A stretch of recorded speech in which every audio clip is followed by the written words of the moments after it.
हाँ देखो भैया, तो इलेक्ट्रिक सर्किट में पहला नियम हम लोग सीखते हैं किरचॉफ का प्रथम नियम, किरचॉफ फर्स्ट लॉ। तो किरचॉफ फर्स्ट लॉ में हम लोग पहला पढ़ते हैं junction rule. Kirchhoff first law में जंक्शन रूल आपको पढ़ाया जाता है। तो उसमें ये बताया जाता है कि किसी भी जंक्शन पर, अब जंक्शन का मतलब एक ऐसा पॉइंट जिस पर कई वायर आके मिले हैं, उसको जंक्शन पॉइंट आप कह सकते हैं। तो किसी भी जंक्शन पर जो करंट होता है उसका अलजेब्रिक एडिशन 0 के बराबर होता है। बुक में यह लिखा है सीधा कि दी अलजेब्रिक एडिशन मतलब sigma i equal to 0, algebraic addition 0 होता है। अब इस अलजेब्रिक एडिशन को कैसे डिफाइन करते हैं अलग अलग राइटर, कि अगर हम आने वाले करंट को पॉजिटिव लें और जाने वाले करंट को नेगेटिव लें, तो इस तरह साइन के साथ पॉजिटिव नेगेटिव लेके तब 0 के बराबर करना है। बस समझ में आ रहा है ना? लेकिन कुल मिला के इसका जो सीधा कंक्लूजन निकलता है वो ये निकलता है कि आने वाले करंट का सम इक्वल टू जाने वाले करंट का सम, बस सीधा। अब इसमें यह चक्कर करना कि आने वाले को पॉजिटिव लिया जाए, जाने वाले को नेगेटिव लिया जाए, ये मेरे समझ से यूजलेस होता है, कोई उसका मतलब नहीं। यह जो फर्स्ट लॉ है वो कंजर्वेशन ऑफ चार्ज को सपोर्ट करता है, आवेश संरक्षण सिद्धांत का पालन करता है, इसी सिद्धांत पे है। अब देखिए इस जंक्शन के तरफ आने वाले करंट ये दो हैं, ठीक है, मतलब I1 plus I2 equal to इस पॉइंट से जितने करंट दूर जा रहे हैं, तो I3, I4, I5 ये आपके जाने वाले करंट हो, ठीक है। बस सीधा इसको समझिए, आने वाला करंट बराबर जाने वाला करंट। देखिए आपको बताएं, अगर इन दोनों टर्म को उधर कर दीजिए तो ये तीनों पॉजिटिव हो जाएगा, ये दोनों नेगेटिव हो जाएगा, इक्वल टू 0 हो जाएगा। अगर इन तीनों को लेफ्ट में लीजिए तो ये दोनों पॉजिटिव होगा, ये तीनों नेगेटिव होगा, इक्वल टू 0 होगा। इसलिए वहाँ पर कोई इस तरह की बहुत टफ चीज़ नहीं है। हाँ, इसका यूज हम कैसे करते हैं न्यूमेरिकल में, वो पॉइंट आप देखेंगे सिंपली। जैसे मान लीजिए, सीधा आपको समझा रहे हैं सिंपल एग्जांपल से, ये 7 एम्पियर करंट है और 3 एम्पियर करंट है, तो आने वाला करंट कितना हो गया? 10 एम्पियर, सीधा 10 एम्पियर हो गया, 7 3 10।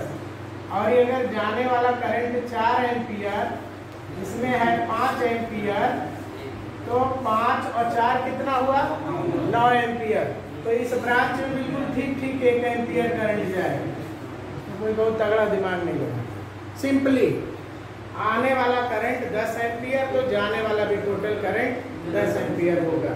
आपको ऐसे ही बात करना है। लेकिन जब हम लोग न्यूमेरिकल प्रॉब्लम सॉल्व करते हैं तो हम लोग इतने अननोन वेरिएबल नहीं लेते हैं, क्योंकि जब हम किरचॉफ सेकंड लॉ अप्लाई करके इक्वेशन बनाते हैं तो जितने अननोन वेरिएबल हो जाएंगे आपको उतना इक्वेशन बनाना पड़ेगा, और वह आपके लिए बड़ा मुश्किल काम क्रिएट होगा। कम से कम अननोन वेरिएबल रहेगा तो ज़्यादा काम आसानी से चलेगा।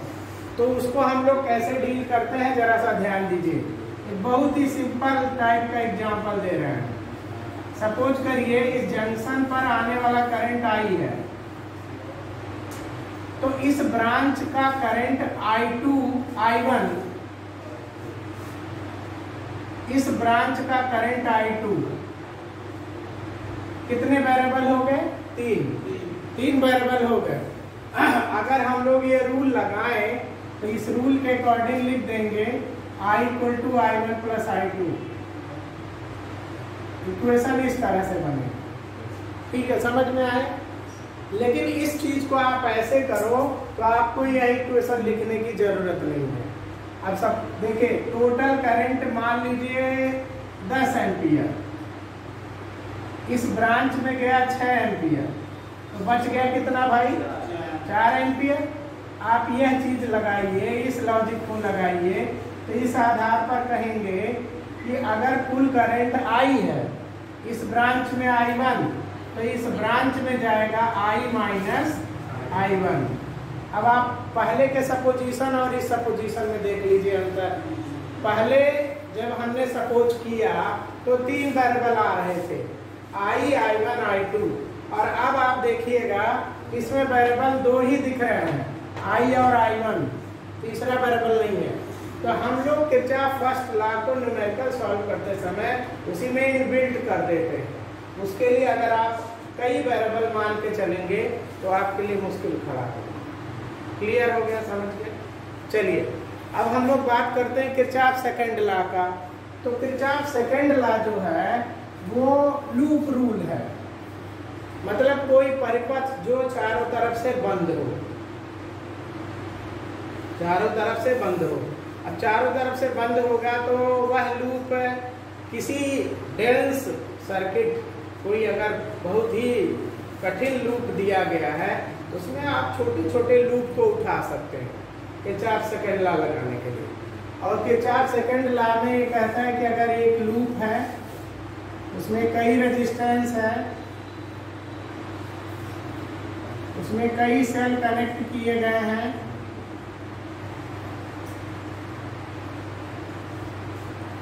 यहां भी सपोज करिए एक सेल है, तो रूल ये सिंपली लिखा होता है कि सिग्मा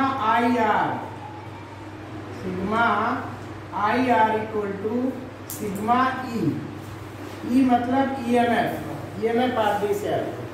आपको हम पिछले लेक्चर में ये बता चुके हैं कि सिग्मा ई कैसे करते हैं, याद करिएगा, सेलों का संयोजन पढ़ाए थे। उसमें आपको बताए थे कि प्लस प्लस प्लस माइनस, आपको याद होगा ना, प्लस माइनस जब अल्टरनेट चेंज होता है तो नेट ईएमएफ जोड़ देते हैं।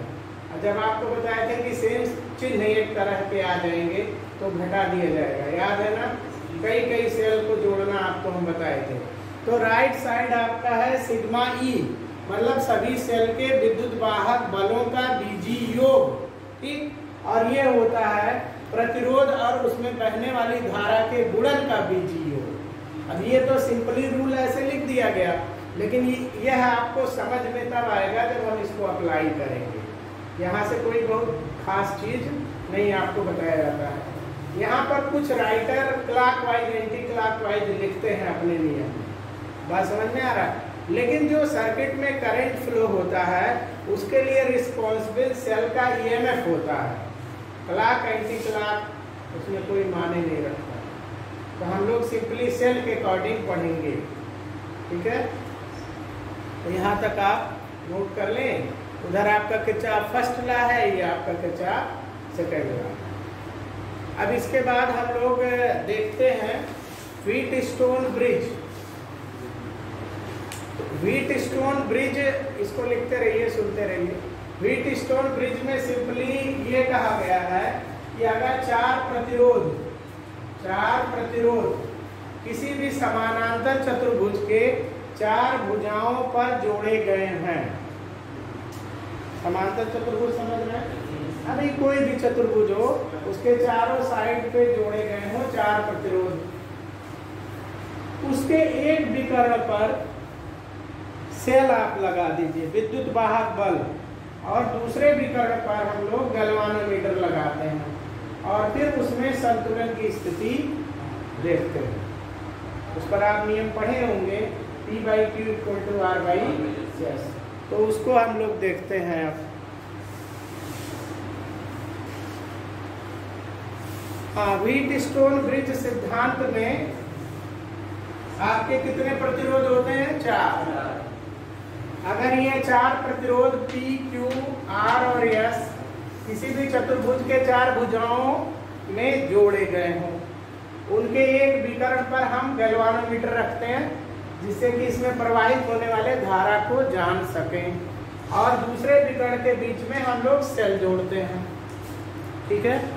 अगर इन चारों प्रतिरोधों के अनुपात की स्थिति इस प्रकार हो कि P/Q बराबर R/S, ध्यान दीजिएगा, P/Q बराबर R/S, तो उस कंडीशन में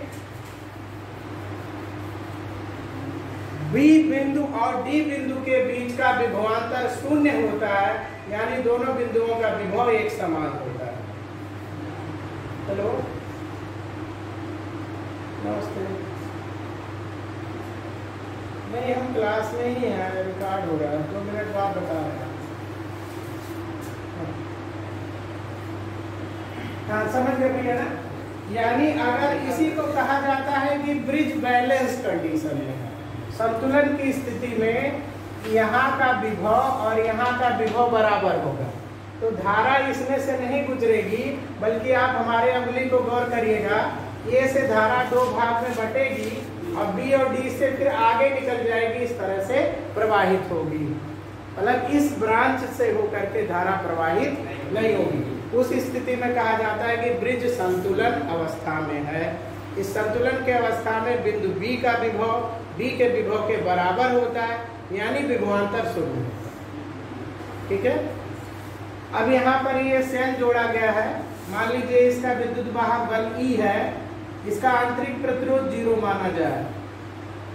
यहाँ से कुल निकलने वाली धारा I,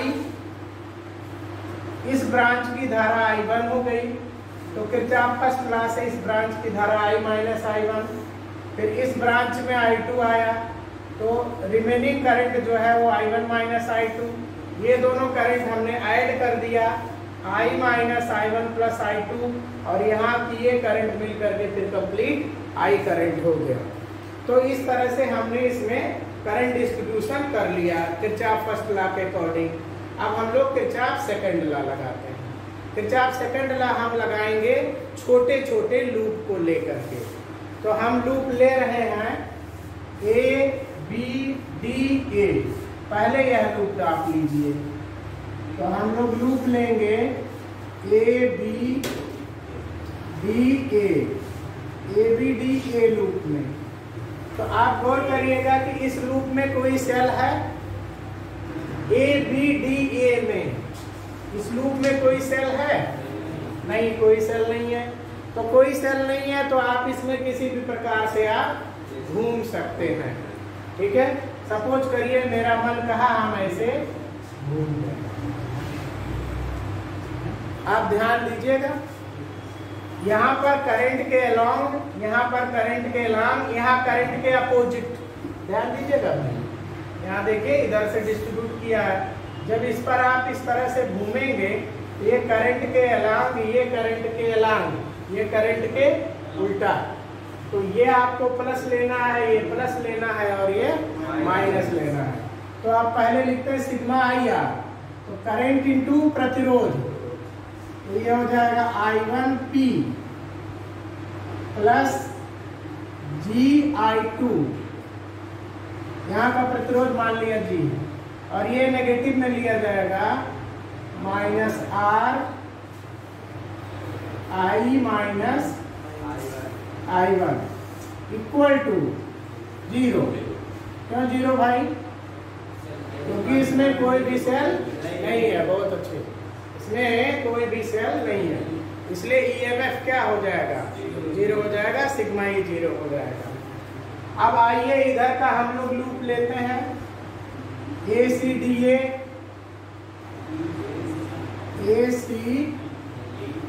ACDA। आप गौर करिए इस लूप में भी कोई सेल नहीं है, तो कोई सेल नहीं है तो आप किसी भी तरह से रोटेट कर सकते हैं। आप मन गए इधर से आप आ जाइए या आप इधर से आइए, किधर से लेना पसंद करेंगे बोलिए?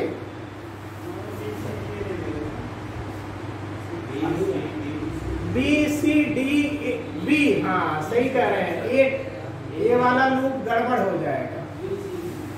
BCDB, हाँ लूप छोटा लेना चाहिए, बहुत अच्छे, लूप छोटा लेना चाहिए। तो BCD, इसमें भी कोई सेल नहीं है। आप बताइए किस तरह से हम लोग लें? क्लॉकवाइज की एंटी क्लॉकवाइज? उधर क्लॉक लिया था, आप इसको एंटी क्लॉक ले सकते, कोई सेल नहीं है, फ्री है आप। चलिए इधर से कर लेते हैं। पहले आप रोटेट करके देख लीजिए पॉजिटिव निगेटिव वाली बात। चलिए बी इधर से पॉजिटिव ना, ये भी पॉजिटिव, ये नेगेटिव हो रहा है, तो लिखा जाए GI2 प्लस यस ब्रैकेट में I minus I1 plus I2 बहुत अच्छे minus Q I minus I1 minus I2 equal to 0, कोई सेल नहीं। ठीक है, इक्वेशन लिखना तो सीख गया। अब इसके बाद कहेंगे कि अगर यह ब्रिज बैलेंस कंडीशन में है, तो बैलेंस कंडीशन में है तो potential at point B equal to potential at point D, यहाँ का पोटेंशियल इस पोटेंशियल के बराबर हो जाएगा। उस कंडीशन में इसमें प्रवाहित होने वाली धारा का मान 0 होगा, यानी I2 बराबर 0 होगा। इस कंडीशन में I2 बराबर 0 होगा। कंडीशन समझ में आ रहा है? अगर इन दोनों पॉइंट का पोटेंशियल सेम यानी पोटेंशियल डिफरेंस 0, उस कंडीशन में इस ब्रांच में कोई भी करंट फ्लो नहीं होगा। ठीक है, अब I2 बराबर 0 दोनों इक्वेशन में पुट कर दीजिए। पहले इस इक्वेशन में पुट करेंगे I2 बराबर 0, बहुत ध्यान से देखिएगा भाई, जहां जहां I2 है वहीं 0 कर दीजिए। तो पहले इक्वेशन 1 ले रहे हैं, I1P, ये देखिए G इंटू 0, ये टर्म हट गया, minus R I minus I1 equal to 0। हमारा जो लास्ट रिजल्ट आता है उसको लाने के लिए हम लोग इस निगेटिव वाले टर्म को उधर रखते हैं, I1P equal to R I minus I1। अब ये इक्वेशन नंबर 3 हो गया। ठीक है भैया, समझ में आ रहा है? अब जो हमारा सेकंड इक्वेशन है इसमें भी I2 0 कर लीजिए। हम अंडरलाइन कर दे रहे हैं कहाँ कहाँ I2 है, वही 0 रखिएगा। एक यहाँ I2 है और एक यहाँ I2 है और यहाँ I2 है। भाई इसमें 3 जगह I2 है, तीनों जगह 0 रखना है। तो पहला इसमें जब 0 रखेंगे तो 0 हो जाएगा, और यहाँ 0 रखेंगे yes I minus I1 minus Q I1, यहाँ 0 हो गया, यहाँ I1 बचा, तो Q I1 equal to 0। Third equation को ध्यान में रखते हुए हम Q I1 वाले टर्म को बाएं तरफ रखेंगे, Q I1 वाला टर्म बाएं रहेगा और ये S वाला दाहिने रखेंगे। इसके पीछे रीजन है, भी तुरंत बता रहे हैं। आप थर्ड को देखिएगा और फोर्थ को देखिएगा। P के साथ I1 है ना, यहाँ Q के साथ I1 है, यहाँ R के साथ I माइनस I1 है, यहाँ S के साथ I माइनस I1 है। अगर हम तीसरे और चौथे को साइड बाय साइड डिवाइड कर दें, माने बाएं पक्ष को बाएं पक्ष से भाग कर दें, दाएं को दाएं से भाग कर दें, तो हमारा जो करंट है वो हट जाएगा। मतलब अब हम स्टेप लिखेंगे 3 डिवाइड बाई 4, तीसरे में चौथे से भाग करने पर। तो यहाँ पे लिख रहे हैं I1P Q I1 equal to R I minus I1 upon S I minus I1। देखिए करंट यहाँ भी कट गया, यहाँ I1 कट गया, और आपको फाइनल रिजल्ट मिला P by Q equal to R by S। इसमें एक और भी रिलेशन बनता है, कभी कभी जो है इसमें बच्चों को भ्रम उत्पन्न होता है, जरा ध्यान दीजिएगा। R और Q, यहाँ ध्यान दीजिए, R और Q आपस में इंटरचेंज कर दीजिए, R और Q आपस में बदल दीजिए, तो होगा P by R equal to Q by S। Mostly आप इसको इस तरह याद रखते हैं, left upon right equal to left upon right. बायां वाला बटे दायां वाला बराबर बायां वाला बटे दायां वाला, ऐसा कुछ रखते हैं, ठीक है ना। अब यहाँ पर ये भी समझ सकते हैं कि ऊपर अपान नीचे इक्वल टू ऊपर अपान नीचे, है ना। यहाँ पर एक प्रॉब्लम और आता है, क्वेश्चन पूछता भी है कि अगर हम सेल और गैल्वानोमीटर के पोजीशन को बदल दें तो क्या ब्रिज बैलेंस रहेगा। अगर सेल और ये मतलब आपको इसी में बताएंगे अभी इसी डायग्राम में, अगर हम सेल और गैल्वानोमीटर के पोजीशन को बदल दें, यानी अब जरा सा आप ध्यान दीजिएगा, डायग्राम में कुछ चेंज कर रहे हैं, करंट डिस्ट्रीब्यूशन की अब जरूरत नहीं है, केवल आप रेशियो ध्यान दीजिएगा, रेशियो और रेजिस्टेंस हमको रिजल्ट मिल चुका है। आप ध्यान दीजिए,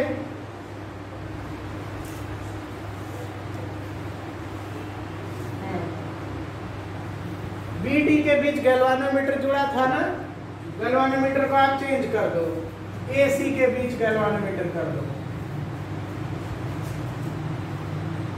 एसी के बीच गैल्वानोमीटर कर दीजिए और इधर आप सेल जोड़ दीजिए। थोड़ा कंजेस्टेड है लेकिन आप ध्यान दीजिएगा, यहाँ स्विच हो गया और ये सेल हमने जोड़ दिया,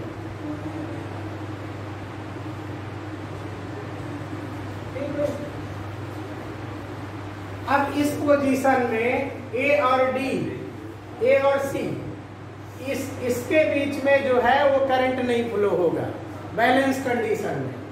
अब आप यहाँ अपने पोजीशन को यहाँ रखते हुए और रेशियो को जरा सा क्रिएट करिए, यहाँ आप बैठ जाइए, फिर इस फिगर को देखिए, लेफ्ट राइट, यहाँ पर रेशियो क्या बनेगा बहुत गौर से देखिएगा, Q/S equal to P/R, Q/S equal to P/R। यहाँ ध्यान दीजिए, हम लोग का जो प्रीवियस रिजल्ट है ये रिजल्ट इससे एग्जैक्ट मिल रहा है, या जो पहला रिलेशन है वह रिलेशन उसी से वो बन रहा है, देख लीजिए वही हुबहू है। इसका मतलब अगर सेल और गैल्वानोमीटर के पोजीशन को हम चेंज कर दें तो अब भी ब्रिज किस कंडीशन में रहेगा, बैलेंस कंडीशन में बना है।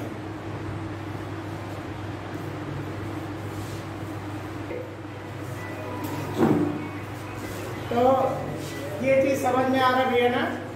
यहाँ देखिए लिखने में मिस्टेक हो गया है, यहाँ पर जब जीरो रखेंगे तो 0 इंटू दिख रहा होगा आपको, लेकिन ये 0 प्लस है, ये 0 प्लस है, इसको सुधार लीजिए, ठीक है।